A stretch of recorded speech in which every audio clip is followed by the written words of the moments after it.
নমস্কার বন্ধুরা, তোমাদের সকলকে ডেস্টিনেশন কি ইউটিউব চ্যানেলে স্বাগত। দেখো, আমরা এসএসসি এমটিএস পরীক্ষাকে কেন্দ্র করে আগামী 30 দিনে 30টা প্র্যাকটিস সেট করার যে চ্যালেঞ্জ শুরু করেছিলাম বা যে প্রক্রিয়াটা শুরু করেছিলাম, আজকে তার চতুর্থ দিন। ঠিক আছে, আজকেও আমরা বেশ কয়েকটি গুরুত্বপূর্ণ প্রশ্ন আলোচনা করব এবং এই প্রশ্নগুলো যদি তোমরা প্রত্যেক দিন করতে থাকো, ঠিক আছে, আমি তোমাদেরকে গ্যারেন্টি দিয়ে বলতে পারি যে তোমরা অন্তত যে 25টা জিকে থাকে তার মধ্যে যে কারেন্ট অ্যাফেয়ার্সের পার্ট সেটা বাদ দিয়ে বাকি সমস্ত প্রশ্নই কিন্তু তোমরা করতে পারবে পরীক্ষায় গিয়ে এবং একটা কনফিডেন্স পাবে। ঠিক আছে, তো দেখো, প্রথমেই যে প্রশ্নটা আছে, 2010 সালে নিচের কোন নৃত্যটি ইউনেস্কোর যে অন্তর্মুখী ঐতিহ্যবাহী বা যেটাকে আমরা ইংরেজিতে কী বলি, ইনটেনজিবল সাইট, ঠিক আছে, ইনটেনজিবল সাইট অন্তর্ভুক্ত হয়েছিল 2010 সালে? ভাংড়া, কালবেলিয়া, গরবা নাকি রামমান? তো দেখো, ইউনেস্কো থেকে আমাদের দু ধরনের হেরিটেজ হয়। ঠিক আছে, ইউনেস্কো ইউনেস্কো আমাদের একটা হচ্ছে ওয়ার্ল্ড হেরিটেজ সাইট আর একটা হচ্ছে তোমার ইনটেনজিবল সাইট। ইনটেনজিবল সাইট, দেখো একটু পার্থক্যটা তোমাদের বোঝা উচিত। ওয়ার্ল্ড হেরিটেজ সাইটের মধ্যে কোনগুলো থাকে? যেগুলোকে আমরা স্পর্শ করতে পারি, টাচ করতে পারি, যেমন হচ্ছে বিভিন্ন ধরনের মন্দির, বিভিন্ন ধরনের যে কোনো গুহা আছে বা আরও অন্যান্য কোনো কিছু আছে যেগুলোকে আমরা টাচ করতে পারি বা স্পর্শ করতে পারি, সেগুলো ওয়ার্ল্ড হেরিটেজ সাইটের মধ্যে থাকে। আবার কিছু কিছু আছে যেগুলোকে আমরা স্পর্শ করতে পারি না, যেমন কোনো একটা ডান্স, আমরা ডান্সটাকে কিন্তু টাচ করতে পারি না, ডান্সারকে টাচ করতে পারি কিন্তু ডান্সকে টাচ করতে পারি না। ঠিক সেরকমভাবে আমাদের যেমন দুর্গাপূজা, আমরা দুর্গাপূজাটাকে অনুভব করতে পারি, দুর্গাপূজাটাকে টাচ করতে পারবো না বা স্পর্শ করতে পারবো না। তো যেগুলোকে আমরা স্পর্শ করতে পারি না সেগুলোকে ইনটেনজিবল সাইডে রাখা হয়। তো 2010 সালে দেখো, এই যে রাজস্থানের যে একটা ফোক ডান্স যেটা বলা হচ্ছে কালবেলিয়া, ঠিক আছে, এই কালবেলিয়া ডান্সটাকে ইউনেস্কোর যে ওয়ার্ল্ড ইনটেনজিবল সাইট সেখানে যুক্ত করা হয়েছে। এরপর দেখো, এই 2010 সালেই, ঠিক আছে, 2010 সালেই আমাদের যে কালবেলিয়া ডান্স, সেই কালবেলিয়া ডান্স ছাড়াও আরও কয়েকটি ডান্স কিন্তু ইউনেস্কোর যে ইনটেনজিবল সাইট সেখানে যুক্ত হয়েছে। যেমন একটা হচ্ছে তোমার ছৌ নৃত্য, ছৌ ডান্স, ঠিক আছে, পুরুলিয়া এবং উড়িষ্যা এবং ঝাড়খণ্ডের যে সবথেকে গুরুত্বপূর্ণ একটা ডান্স সেটা হচ্ছে ছৌ নৃত্য, সেটা যুক্ত হয়েছে। তাছাড়া কেরালার এক ধরনের নাটক আছে, ঠিক আছে, কেরালার এক ধরনের নাটক আছে যাকে বলা হচ্ছে মুড়িয়ট্টু। কি বলা হয়? মুড়িয়ট্টু। তো দেখো, এই যে মুড়িয়াট্টু আছে এটাও কিন্তু 2010 সালেই একটা ইনটেনজিবল সাইট হিসাবে যুক্ত হয়েছে। এরপর দেখো, এখানে একটা আছে রামমান, ঠিক আছে, এই যে রামমান এটা তোমার 2009 সালে যুক্ত হয়েছে ইউনেস্কোতে। ঠিক আছে, কত সালে? 2009 সালে, 2009 সালে যুক্ত হয়েছে এবং এটা হচ্ছে উত্তরাখণ্ডের একটা রঙ্গমঞ্চ, মানে একটা নাটক আর কি, বোঝা গেছে? এরপর দেখো, দুটা লাস্ট যে দুটা ইনটেনজিবল সাইট তোমাদেরকে একদম মনে রাখতে হবে, একটা হচ্ছে 14তম আর একটা হচ্ছে 15তম। এখন পর্যন্ত 15টা ইনটেনজিবল সাইট আছে। তো 14তম যে ইনটেনজিবল সাইট আছে সেটা হচ্ছে তোমার 2021 সালে যুক্ত হয়েছিল এবং এটা হচ্ছে কি আমাদের দুর্গা পূজা। ঠিক আছে, দুর্গা পূজা কত সালে যুক্ত হয়েছে? 2021 সালে। এবং 15 নাম্বার যেটা আছে, 15 নাম্বারে হচ্ছে গুজরাটের একটা গুরুত্বপূর্ণ ডান্স, সেটা হচ্ছে গরবা। ঠিক আছে, গরবা কোথাকার? গুজরাটের। ঠিক আছে, এটা 2023 সালে যুক্ত হয়েছে এবং এটা হচ্ছে নবীনতম ইনটেনজিবল সাইট ভারতের। ঠিক আছে, এই কয়েকটা পয়েন্ট এখানে মনে রাখবে। এরপর দেখো, পরবর্তী প্রশ্ন কি আছে, মহান জীবন্ত চোল মন্দির বা গ্রেট লিভিং চোলা টেম্পল, এটাকে ইংরেজিতে সবাই হয়তো বেশি জানে, গ্রেট লিভিং চোলা টেম্পল, গ্রেট লিভিং চোলা টেম্পল। ঠিক আছে, তো এটি কোন রাজ্যে অবস্থিত? গ্রেট লিভিং চোলা টেম্পল, তামিলনাড়ু, মহারাষ্ট্র, কর্ণাটক নাকি বিহার? এই যে গ্রেট লিভিং চোলা টেম্পল আছে এটা তামিলনাড়ুতে অবস্থিত। কোথায়? তামিলনাড়ুতে এটা অবস্থিত এবং এটি চোল বংশ বানিয়েছিল। ঠিক আছে, চোল বংশ বানিয়েছিল। চোল বংশের কথা হয়তো ইতিহাসে তোমরা সকলেই পড়েছো। এরপর দেখো এখানে টোটাল 3টা মন্দির আছে, ঠিক আছে। এই যে গ্রেট লিভিং চোলা টেম্পল আছে না, এখানে টোটাল 3টা মন্দির আছে। একটা হচ্ছে তোমার বৃহদেশ্বর মন্দির, বৃহদেশ্বর মন্দির, আর একটা হচ্ছে ঐরাবতেশ্বর, ঠিক আছে। একটা হচ্ছে ঐরাবতেশ্বর, এবং আরেকটা যেটা মন্দির আছে সেটাকে বলা হচ্ছে গঙ্গাইকোন্ড চোল মন্দির। কি বলা হয়? গঙ্গাইকোন্ড চোল মন্দির, ঠিক আছে, গঙ্গাইকোন্ড চোল মন্দির। তো দেখো এই যে বৃহদেশ্বর যে মন্দিরটা আছে এটা ভগবান শিবকে সমর্পিত, ভগবান শিবকে সমর্পিত, ঠিক আছে। এবং এটিকে ইউনেস্কোর যে ওয়ার্ল্ড হেরিটেজ সাইট সেখানে 1987 সালে যুক্ত করা হয়েছে। কত সালে? 1987 সালে যুক্ত করা হয়েছে। এবং এটিকে কে বানিয়েছিল? এটাকে বানিয়েছিল তোমার চোল শাসক রাজরাজ। কে বানিয়েছিল? চোল শাসক রাজরাজ। এরপর দেখো এখানে আরও দুটো মন্দির রয়েছে, একটা হচ্ছে ঐরাবতেশ্বর আর একটা হচ্ছে গঙ্গাইকোন্ড চোল। এই যে দুটো মন্দির আছে এই দুটো মন্দির তোমার 2004 সালে ওয়ার্ল্ড হেরিটেজ সাইটে যুক্ত হয়েছে, ঠিক আছে, বোঝা গেছে। এটা হচ্ছে গ্রেট লিভিং চোলা টেম্পল সম্পর্কে কয়েকটা গুরুত্বপূর্ণ পয়েন্ট যেগুলো তোমাদেরকে মনে রাখতে হবে।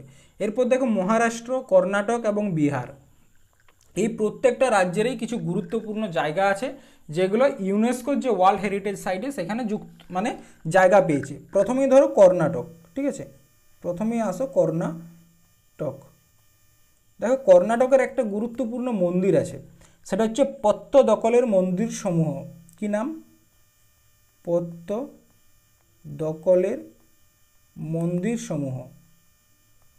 মন্দির সমূহ মানে কি? এখানে অনেকগুলো মন্দির আছে, সবগুলোকে একসাথেই কিন্তু ইউনেস্কোর যে ওয়ার্ল্ড হেরিটেজ সাইট সেখানে যুক্ত করা হয়েছে। কত সালে? 1987 সালে এটাকেও যুক্ত করা হয়।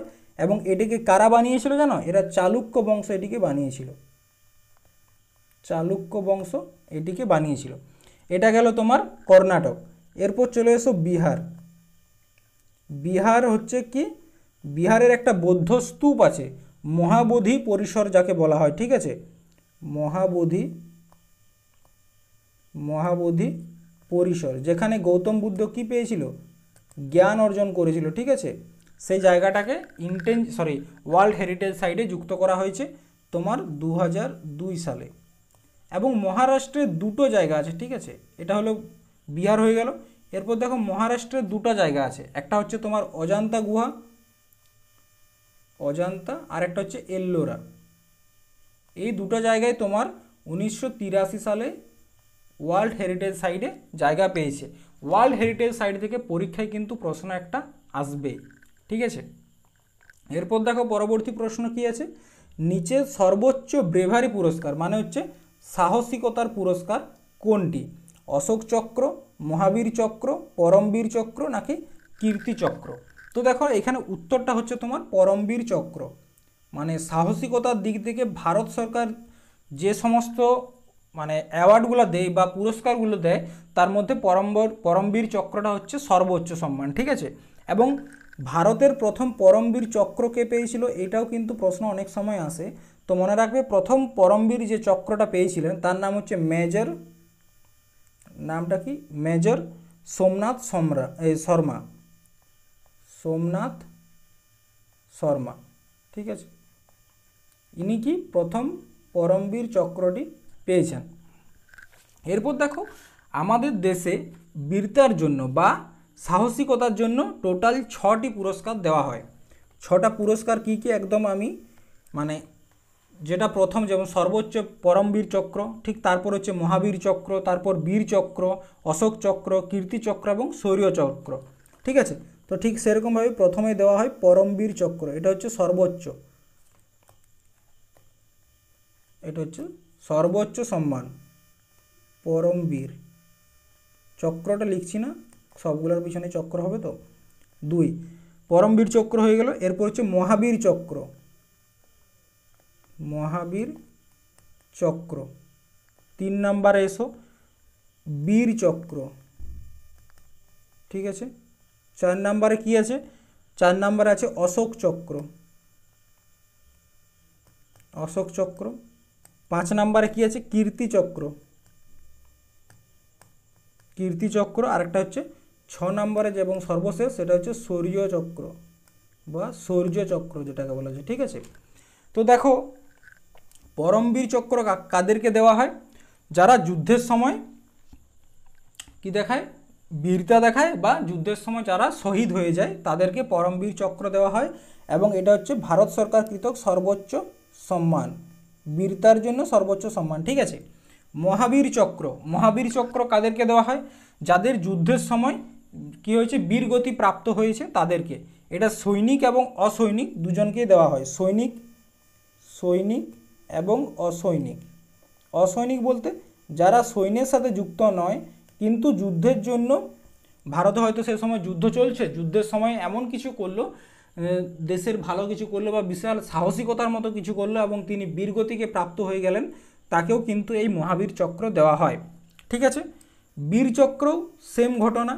অশোক চক্র, অশোক চক্র কিন্তু যুদ্ধের সময় দেওয়া হয় না।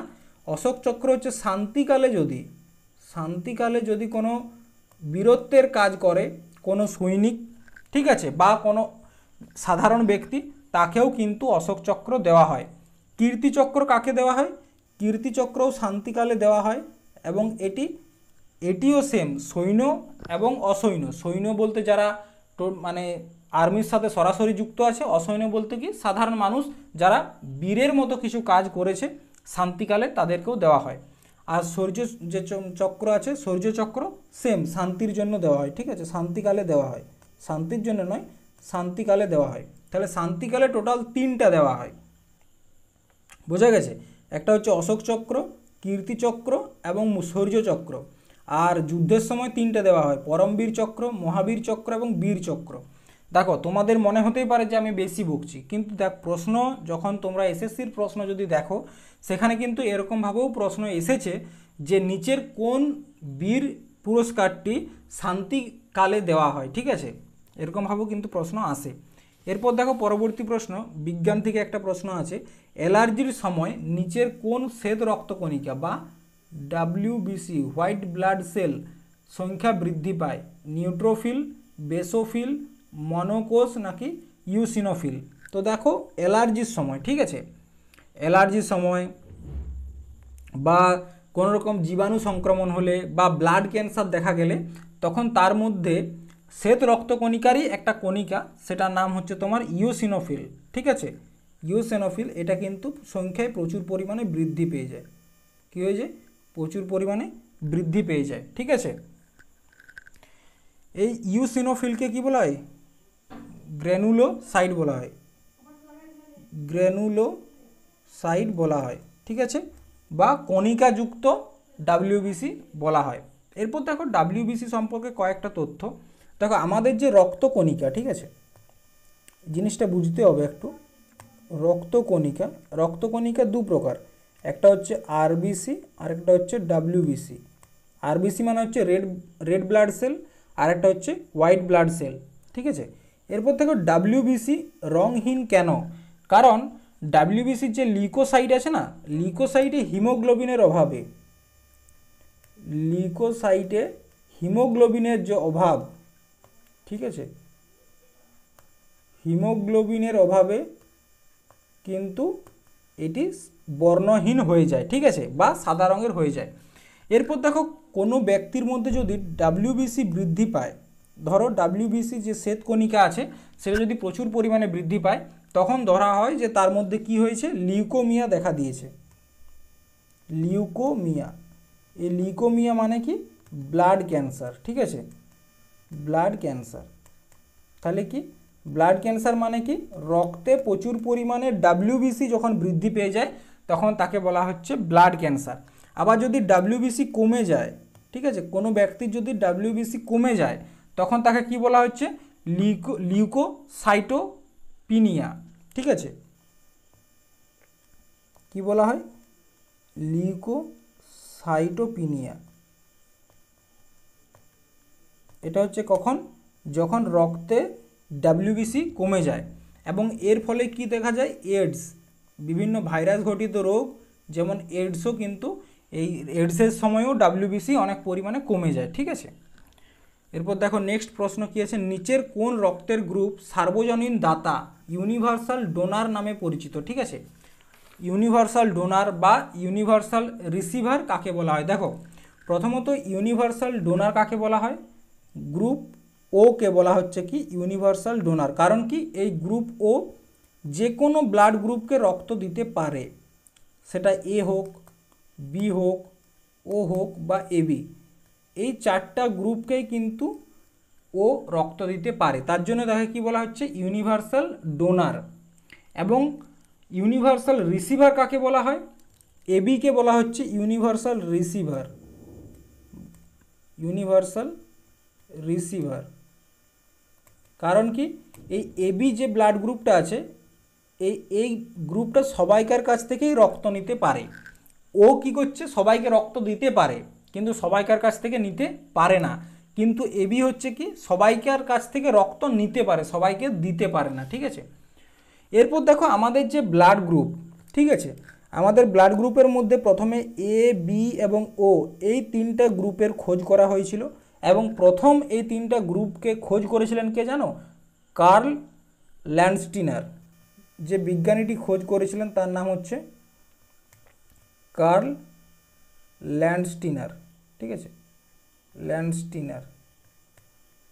তিনি প্রথম এবিও এই গ্রুপটা খোঁজ করেন। এবং পরবর্তী ক্ষেত্রে এবি যে গ্রুপটা আছে, এই এবি গ্রুপটার খোঁজ করেছিলেন কে? ডি কোস্টলে। কে করেছিলেন? ডি কোস্টলে। তিনি এই গ্রুপটির খোঁজ করেন। এরপর দেখো, আমরা এতক্ষণ ধরে যেটা দেখছি এ, বি, ও, এ, বি এরকমভাবে দেখছি, কিন্তু আমরা যখন ব্লাড গ্রুপ টেস্ট করা তখন দেখি কারো পজিটিভ, কারো নেগেটিভ, কারো পজিটিভ, কারো নেগেটিভ। তো দেখো, এই যে পজিটিভ বা নেগেটিভ, এটা কিসের উপর ডিপেন্ড করে? আরএইচ ফ্যাক্টরের উপর ডিপেন্ড করে। আরএইচ ফ্যাক্টর, যাদের রক্তে আরএইচ ফ্যাক্টর উপস্থিত তাদেরকে কি বলা হয়? পজিটিভ। এবং যাদের রক্তে আরএইচ ফ্যাক্টর মানে উপস্থিত থাকে না তাকে কি বলা হচ্ছে? নেগেটিভ। তো কারো যদি ব্লাড গ্রুপ এ পজিটিভ হয়, তার মানে কি তার রক্তে আরএইচ ফ্যাক্টর উপস্থিত। কারো যদি এ নেগেটিভ হয়, তার মানে তার রক্তে আরএইচ ফ্যাক্টর উপস্থিত নেই, ঠিক আছে। এরপর দেখো, নিচের কোন সাংবিধানিক সংশোধনের মাধ্যমে একজন ব্যক্তি একাধিক রাজ্যের গভর্নর হতে পারেন? তার মানে কি, একটা গভর্নর যে এক বা একের বেশি রাজ্যের গভর্নর হতে পারেন, সেটা কোন সংবিধান সংশোধনের মাধ্যমে বলা হয়েছে? তো দেখো, সেটা 7 নম্বর যে সংবিধান সংশোধন, সেই সংশোধনের মাধ্যমে বলা হয়েছে। 7 নম্বর সংবিধান সংশোধনটি 1956 সালে হয়েছিল। কিন্তু আমরা যে 7 নম্বর সংবিধান সংশোধনটা যে জন্য মনে রাখি, সেটা হচ্ছে স্টেট রিকনস্ট্রাকশন অ্যাক্ট। কিসের জন্য? State reconstruction act. এই ব্যাপারটা তোমাদেরকে জানতে হবে, রিকনস্ট্রাকশন বা রাজ্য পুনর্গঠন অধিনিয়ম। দেখো, আমাদের যখন দেশ স্বাধীন হয় তখন রাজ্যগুলো এ, বি, সি, ডি এরকমভাবে ভাগ ছিল, ঠিক আছে, এ, বি, সি, ডি। কিন্তু এরকমভাবে যখন ভাগ ছিল, প্রত্যেকের মধ্যে নানা ধরনের অসন্তোষ দেখা দেয়। তার জন্য ভাষার ভিত্তিতে যাতে রাজ্য গঠন করা হয়, তার জন্য অন্ধ্রপ্রদেশের একজন ব্যক্তি, তার নাম হচ্ছে পট্টু শ্রী রামালু, তিনি অনশনে বসে যান। এবং অনশনে বসার ফলে তার মৃত্যু হয়। 56 দিন তিনি অনশন করেছিলেন, তারপর তার মৃত্যু হয়। এবং সেই সময় পণ্ডিত জওহরলাল নেহরু বুঝতে পারেন যে যদি এখনও আমরা রাজ্যকে ভাষার ভিত্তিতে ভাগ না করি, তাহলে এই আন্দোলন একটা বিশাল জায়গা নেবে এবং তার ফলে আমাদের দেশের ক্ষতি হতে পারে। তখন তিনি কি করলেন? একটা কমিটি গঠন করলেন, যে কমিটির সিফারিশে, ঠিক আছে, কমিটির সিফারিশে কি করা হলো? রাজ্যগুলোকে একদম ভাষার ভিত্তিতে ভাগ করা হলো। তার জন্য একটা সংবিধান সংশোধন করা হয়েছিল, 7 নম্বর সংবিধান সংশোধন 1956, যেটাকে স্টেট রিকনস্ট্রাকশন অ্যাক্ট বা রাজ্য পুনর্গঠন অধিনিয়ম বলা হয়। এবং ভাষার ভিত্তিতে গঠিত হওয়া প্রথম রাজ্য হচ্ছে অন্ধ্রপ্রদেশ। এই কয়েকটা জিনিস তোমাদেরকে মনে রাখতে হবে। এরপর সংবিধান সংশোধন থেকে আমাদের আরও একটা জিনিস মনে রাখতে হচ্ছে, 99তম যে সংবিধান সংশোধনটি আছে, 99তম সংবিধান সংশোধন 2014। কারণ কি, এখনও পর্যন্ত যতগুলো সংবিধান সংশোধন হয়েছে তার মধ্যে 99তম সংবিধান সংশোধনটাকেই একমাত্র সুপ্রিম কোর্ট কি বলেছে? সুপ্রিম কোর্ট অসাংবিধানিক বলে ঘোষণা করেছে।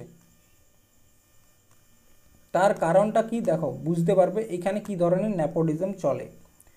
দেখো সুপ্রিম কোর্টের এটাকে অসাংবিধানিক বলার কারণ কি, এই যে সংবিধান সংশোধনটা ছিল তার মাধ্যমে আমাদের যে মানে জাজরা থাকে না, চিফ জাস্টিস সুপ্রিম কোর্টের, তাদের নিয়োগের যে প্রক্রিয়া তার মধ্যে কিছু পরিবর্তন হওয়ার ছিল। এখানে একটা মানে ন্যাশনাল জুডিশিয়ারি অ্যাপয়েন্টমেন্ট বিল আসে।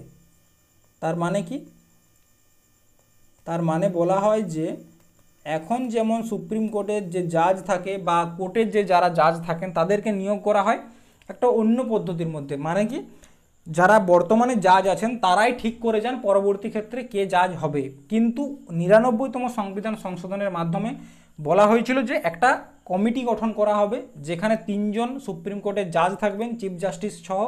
তাছাড়া কি একজন সরকারের পক্ষ থেকে একজন থাকবে, আইনমন্ত্রী থাকবে, ঠিক আছে।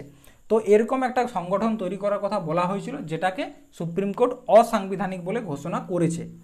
99তম সংবিধান সংশোধনটি গুরুত্বপূর্ণ। তার সাথে আরও একটি সংবিধান সংশোধন গুরুত্বপূর্ণ, সেটা হচ্ছে 101তম সংবিধান সংশোধন 2016, ঠিক আছে। এটার মাধ্যমে কি করা হয়েছিল, 2017 সালে ভারতে জিএসটি লাগু করা হয়েছিল। এরপর দেখো পরবর্তী প্রশ্ন, 2011 সালের আদমশুমারি অনুসারে ভারতের জনসংখ্যার ঘনত্ব কত? ঠিক আছে, 2011 সালের আদমশুমারি অনুসারে ভারতের জনঘনত্ব কত? 360, 375, 365 নাকি 382? তো দেখো 2011 সালের যে জনঘনত্ব সেই অনুসারে 382 ছিল কি ভারতের জনঘনত্ব। দেখো 2011 সালের যে সেন্সাস বা জনগণনা, ঠিক আছে, এটা ছিল 15তম জনগণনা, ঠিক আছে, 15তম। প্রতি 10 বছর অন্তর হয়। 2021 সালেও হওয়ার কথা ছিল, কিন্তু সেটা করোনার জন্য হয়নি, এবং এই বছর আবার ঠিক হয়েছে যে জনগণনা হবে, ঠিক আছে। এবং 2011 সালে যখন জনগণনা হয় তখন ভারতের জনসংখ্যা কত ছিল? 121.09 কোটি, এবং এখন সেটা কোথায় দাঁড়িয়েছে? 140 কোটিতে গিয়ে দাঁড়িয়েছে, ঠিক আছে। প্রায় 10 থেকে 12 বছরের মধ্যে 20 কোটি বৃদ্ধি পেয়েছে জনসংখ্যার দিক থেকে। এরপর দেখো তখন ডেনসিটি কী ছিল? 382 স্কয়ার কিলোমিটার, ঠিক আছে। এবং ভারতের সর্বাধিক জনঘনত্বযুক্ত রাজ্য, সর্বাধিক, ঠিক আছে, জনঘনত্বযুক্ত রাজ্য যদি কথা বলা হয় সেটা হচ্ছে বিহার। এইখানে সবথেকে বেশি জনঘনত্ব, প্রতি বর্গ কিলোমিটারে 1106 জন, প্রতি বর্গ কিলোমিটারে 1106 জন। এবং সবথেকে নিম্ন বা লোয়েস্ট জনঘনত্ব হচ্ছে অরুণাচল প্রদেশ, সেখানে প্রতি স্কয়ার কিলোমিটারে মাত্র 17 জন, ঠিক আছে। এরপর দেখো সবথেকে বেশি জনসংখ্যাযুক্ত ইউটির মধ্যে দেখো এগুলো পরীক্ষায় আসে, ঠিক আছে। ইউটির মধ্যে হাইয়েস্ট পপুলেশন কার? হাইয়েস্ট পপুলেশন বা সবথেকে জনসংখ্যা বেশি কার? সেটা হচ্ছে দিল্লির হচ্ছে সবথেকে বেশি পপুলেশন। ইউটির মধ্যে হাইয়েস্ট ডেনসিটির কথা যদি বলা হয়, ডেনসিটি সেটা হচ্ছে তোমার দিল্লি, ঠিক আছে, সেটা হচ্ছে দিল্লি। এবং লোয়েস্ট পপুলেশনের কথা যদি বলা হয়, লোয়েস্ট পপুলেশন হচ্ছে লক্ষদ্বীপের, ঠিক আছে। আর লোয়েস্ট যদি বলা হয় ডেনসিটির কথা, তাহলে হচ্ছে আন্দামান নিকোবর। এই কয়েকটা পয়েন্ট মনে রাখতে হবে। এবং 2011 সালের যে সেক্স রেশিও, সেটা ভারতে ছিল তোমার 943:1000, মানে 1000 জন পুরুষে 943 জন, ঠিক আছে। চলো পরের প্রশ্ন দেখো কি আছে। ভারতের গোল্ডেন চতুর্ভুজ নিচের কোন শহরকে সংযুক্ত করে? গোল্ডেন চতুর্ভুজ বলতে কি বোঝা যায়? দেখো প্রথমেই জানো, গোল্ডেন চতুর্ভুজ বলতে বোঝা যাচ্ছে এমন একটা রাস্তা বা এমন 4টি রাস্তা যেটা ভারতের যে মেন 4টা সিটি আছে বা শহর আছে তাদেরকে যুক্ত করছে, ঠিক আছে। তো সেটাই জিজ্ঞাসা করা হয়েছে যে গোল্ডেন চতুর্ভুজ নিম্নের কোন শহরগুলিকে যুক্ত করে? দিল্লি, মুম্বাই, চেন্নাই, কলকাতা, নাকি দিল্লি, নাসিক, বেঙ্গালুরু, লখনৌ, নাকি আগ্রা, জয়পুর, ভোপাল, দিল্লি, নাকি চণ্ডীগড়, মুম্বাই, চেন্নাই, কলকাতা? তো মনে রাখবে গোল্ডেন চতুর্ভুজ হচ্ছে দিল্লি, মুম্বাই, চেন্নাই, কলকাতা, এই 4টি বড় বড় যে শহর তাদেরকে যুক্ত করে। এখানে আছে দিল্লি, এখানে আছে কলকাতা, এখানে আছে মহারাষ্ট্র, এখানে আছে চেন্নাই। তো গোল্ডেন চতুর্ভুজ এই চারটা বড় বড় যে শহর, এই চারটা শহরকে যুক্ত করে। এরপর দেখো আমাদের যে ন্যাশনাল হাইওয়ে, সেটা নিয়ে কয়েকটা তথ্য তোমাদেরকে জানতে হবে। ভারতের সবথেকে বড়, ঠিক আছে, ভারতের সবথেকে বড় যদি বলা হয় ন্যাশনাল হাইওয়ে, ঠিক আছে, এনএইচ কোনটা? সবথেকে বড় হচ্ছে NH-27, এটা হচ্ছে সবথেকে লম্বা। আর সবথেকে যদি ছোটোর কথা বলা হয়, সবথেকে ছোট হচ্ছে 327B, 327B। এবং ইতিহাসের সময়, মানে তোমরা যদি মধ্যকালীন ইতিহাসের দিকে যাও, তখন শের শাহ সুরি প্রথম কিন্তু যে জিটি রোডের স্থাপনা করেছিল। কোথার থেকে? কলকাতা টু পেশাওয়ার, ঠিক আছে, এই রাস্তাটি তিনি গঠন করেছিলেন। এবং তার জন্য শের শাহ সুরিকে কী বলা হয়? ভারতের জিটি রোডের জনক, যেটা বর্তমানে NH তোমার 19 এবং NH-44, এই দুটা রোড তিনি তৈরি করেছিলেন, যেটার নাম দেওয়া হয়েছে কি? গ্র্যান্ড ট্রাঙ্ক রোড বা জিটি রোড, ঠিক আছে। পরের দিকে দেখো, দিল্লির কোন সুলতান লোহা এবং রক্তনীতি শুরু করেছেন? ইলতুৎমিশ, সিকান্দার লোধি, জালালউদ্দিন খিলজি নাকি বলবন্ত? তো দেখো, রক্ত এবং লৌহনীতি হচ্ছে তোমার বলবন্তের, রক্ত এবং লৌহনীতি। এরপর হচ্ছে আসামের চৈতন্য মহাপ্রভু নামে কে পরিচিত? অর্থাৎ কি আসামের চৈতন্য মহাপ্রভু? শঙ্করদেব, তুকারাম, রামদাস নাকি রামদেব? তো দেখো, আসামের চৈতন্য মহাপ্রভু নামে পরিচিত হচ্ছে শঙ্করদেব। এবং শঙ্করদেবের একটি গুরুত্বপূর্ণ বই যেটা পরীক্ষায় প্রায়ই আসে, সেটা হচ্ছে তোমার ভক্তি রত্নাকর,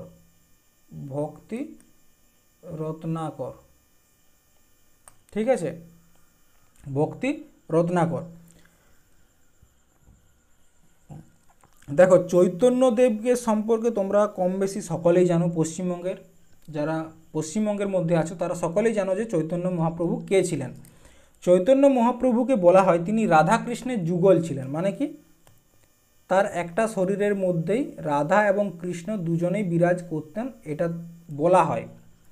এরপর দেখো, আসাম সম্পর্কে যদি তোমরা একটা রিসেন্ট মানে আপডেট জানতে চাও, সেটা হচ্ছে কি আসামের একটা জায়গাকে রিসেন্টলি ইউনেস্কোর সাথে যুক্ত করা হয়েছে।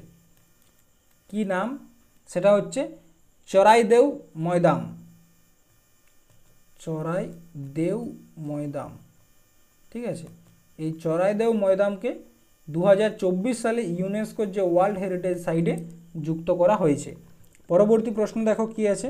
সিলভার নাইট্রেট বা AgNO3 এর রাসায়নিক বা এর সাধারণ নাম কি? সিলভার নাইট্রেটের সাধারণ নাম কস্টিক সোডা, কস্টিক পটাশ, ভারতীয় সল্টপিটার নাকি লুনার কস্টিক? তো দেখো, সিলভার নাইট্রেট বা AgNO3 কে বলা হচ্ছে লুনার কস্টিক, যেটা ফটোগ্রাফিতে ব্যবহার করা হয়। কিসে ব্যবহার করা হয়? ফটোগ্রাফিতে ব্যবহার করা হয়। বোঝা গেছে? এরপর দেখো, কস্টিক সোডার রাসায়নিক নাম কি? NaOH বা সোডিয়াম হাইড্রক্সাইড। NaOH বা সোডিয়াম হাইড্রক্সাইড, এটি কী কাজে ব্যবহার করা হয়? সাবান তৈরিতে ব্যবহার করা হয়। কিসের জন্য? সাবান তৈরিতে ব্যবহার করা হয়, ঠিক আছে। নেক্সট দেখো কি আছে। রক্তের pH মান কত? রক্তের pH, what is the pH value of blood? 5.0, 6.4, 7.4 নাকি 8.0? তো দেখো, pH স্কেল হচ্ছে কি এমন একটি স্কেল যেখানে 1 থেকে 14 পর্যন্ত একটা সংখ্যা আছে, ঠিক আছে।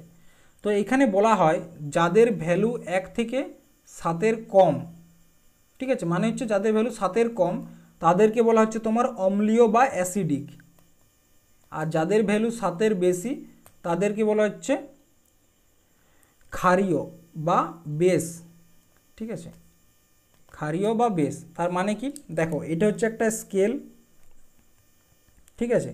এইখানে টোটাল 1 থেকে 14 পর্যন্ত এরকম দাগ আছে। আর এইখানে হচ্ছে নিউট্রাল হচ্ছে 7, ঠিক আছে, নিউট্রাল হচ্ছে 7। এরপর যদি কোনো একটা জিনিসের pH ভ্যালু 7-এর থেকে কম হয় তখন তাকে বলা হচ্ছে অ্যাসিডিক, অ্যাসিডিক। আবার কোনো কিছু যদি পিএইচ ভ্যালু 7-এর থেকে বেশি হয় তখন তাকে বলা হচ্ছে বেস বা ক্ষারীয়, ঠিক আছে। তো সেরকম আর 7-এর যদি কারো পিএইচ ভ্যালু 7 হয় সেটা হচ্ছে না ক্ষারীয় না অম্লীয়, মানে হচ্ছে সেটা নিউট্রাল। তো দেখো রক্তের পিএইচ মান হচ্ছে 7.4, রক্তের পিএইচ মান হচ্ছে 7.4 মানে 7-এর থেকে বেশি, তাহলে রক্ত হচ্ছে কি, রক্ত হচ্ছে ক্ষারীয়, ঠিক আছে, রক্ত হচ্ছে ক্ষারীয়। এরপর দেখো জল, জলের যদি তোমরা পিএইচ ভ্যালু দেখো, জলের পিএইচ ভ্যালু হচ্ছে তোমার 7, তাহলে জল হচ্ছে না ক্ষারীয় না অম্লীয়। এটা হচ্ছে শুদ্ধ ওয়াটারের কথা বলছি, পিওর ওয়াটার, ঠিক আছে, পিওর ওয়াটার। পিওর ওয়াটার হচ্ছে কি না ক্ষারীয় না অম্লীয়। তো দেখো আজকে যে ক্লাসটা ছিল এখানে বেশ কয়েকটা গুরুত্বপূর্ণ প্রশ্ন তোমাদের সাথে আলোচনা করলাম। এরপর অনেকের হয়তো মনে হতে পারে যে জিকের একটা বেসিক ফান্ডামেন্টাল যেগুলো সেগুলো জানা প্রয়োজন। অনেকে হয়তো নতুন আছো যাদের জিকে ফাউন্ডেশনটাই এখনও গড়বড় আছে, তো তাদের জন্য বলছি তোমরা এই যে ব্যাচটা এই ব্যাচটা নিতে পারো 499 টাকায়, ঠিক আছে, 6 মাসের কোর্স, একদম প্রত্যেকটা সাবজেক্ট বেসিক থেকে অ্যাডভান্স পর্যন্ত থিওরি এবং তার সাথে কোয়েশ্চেন অ্যান্সার সব রকম করানো হবে, ঠিক আছে। যার যার দরকার তারা তারা নিতে পারো, এই যে নাম্বারটা আছে এই নাম্বারটায় যোগাযোগ করে নিও। এরপর দেখো তোমাদের অনেকের হয়তো পিডিএফ প্রয়োজন, তো পিডিএফের জন্য কি করবে, এই যে কিউআর কোডটা আছে এই কিউআর কোডটা স্ক্যান করে নেবে, তাহলে তোমরা পিডিএফটা পেয়ে যাবে। তো আজকের ক্লাসটা এই পর্যন্ত এখানেই শেষ করছি। যাদের ক্লাসটা যারা যারা দেখলে এই পর্যন্ত তারা অবশ্যই চ্যানেলটাকে সাবস্ক্রাইব করে নিও বা কমেন্ট করে তোমাদের মতামত জানিও। একটা ক্লাস তৈরি করতে অনেক সময় লাগে, অনেক কষ্ট, মানে অনেক এফোর্ট দিতে হয় একটা ক্লাস তৈরি করতে, কোয়েশ্চেন রেডি করা, তার এক্সপ্লেনেশন রেডি করা। তো সেখানে যদি তোমরা একটা কমেন্ট করে দিয়ে যাও তাহলে আমারও পরের ক্লাসটা তৈরি করতে কি হয়, ইচ্ছে জাগে যে না আমার ক্লাসটা কেউ দেখছে বা কারো উপকার হচ্ছে, তাহলে আমি পরের ক্লাসটা বানাই। কিন্তু তোমরা যদি এরকম কমেন্ট না করতে থাকো বা চ্যানেলটাকে সাবস্ক্রাইব না করো, তোমার বন্ধুদের সাথে শেয়ার না করো, সেক্ষেত্রে মোটিভেশনটা কোথাও হলেও একটু কমে আসে, ঠিক আছে। তো আমি চাইবো তোমরা কমেন্ট করো আরও ভালো ভালো কন্টেন্ট পাওয়ার জন্য। আজকের মতো এখানেই শেষ করছি, ধন্যবাদ।